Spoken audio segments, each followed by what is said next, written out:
Alright guys, in today's video, it's also going to be a beginners only video. But this is just, when you first start playing, you have to get used to this. And that's reloading. So say you're in a gunfight, you're shooting, then you switch to with the R1 to your next gun. And then after you keep shooting, you're shooting at the enemies, then you run out, then you have to switch to the next gun. Well, eventually you're gonna have to reload. So then you always want to like go into the next battle and push the square button.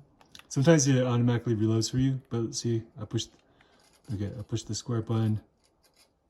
And then I just want to make sure that all my weapons are reloaded, because when you get into the next battle, the worst thing that could happen is you get in there and then you have no bullets.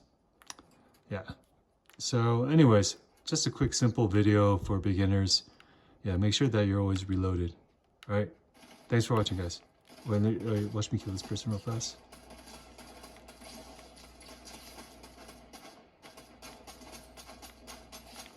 All right.